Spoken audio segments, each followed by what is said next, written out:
नमस्ते प्रणाम। हमारे चैनल में सभी भाई बहन का बहुत बहुत स्वागत है। तो प्लीज़ आप लोग आइए, एक छोटा सा कजरी गीत लेकर आई हूँ। आप लोग सुनिए और लाइक शेयर कमेंट ज़रूर कीजिएगा। छोटा सा प्यारा सा कजरी गीत है, प्यारा आशीर्वाद ज़रूर देना।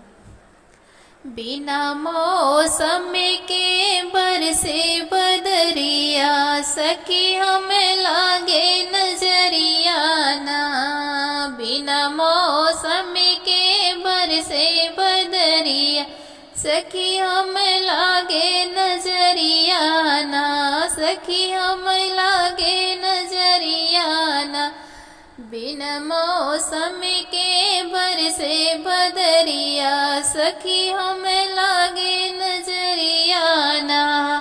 हमरे बालम जी हरियर साड़ी लिया, मैं पहनू तो सखी लागे नजरिया। पहनू तो सखी लागे नजरिया। सखी हो बिना मौसम के बरसे बदरिया, हमें लगी जई है नजरिया ना। बिना मौसम के बरसे बदरिया, सखी हमें लागे नजरिया ना। बिना मौसम के बरसे बदरिया, सखी हमें लागे नजरिया ना।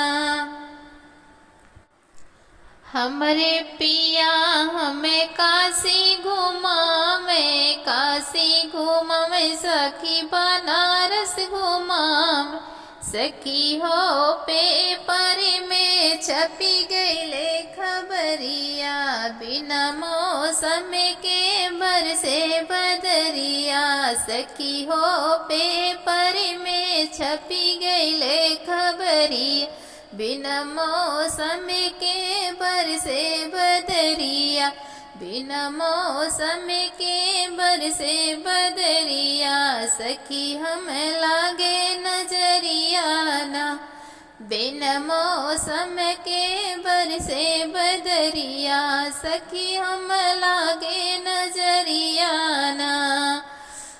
हमरे बालम जी फिल्म देखावे, फिल्म देखावे, पिक्चर देखावे। सखी हो सौतन पे गिरी गईले बिजुलिया, बिना मौसम के बरसे बदरिया। सखी हो सौतन पे गिरी गईले बिजुलिया, बिना मौसम के बरसे बदरिया। सखी हो हम का लागे नजरिया, बिना मौसम के बरसे बदरिया। सखी हो हम का लगी जई है नजरिया, बिना मौसम के बरसे बदरिया।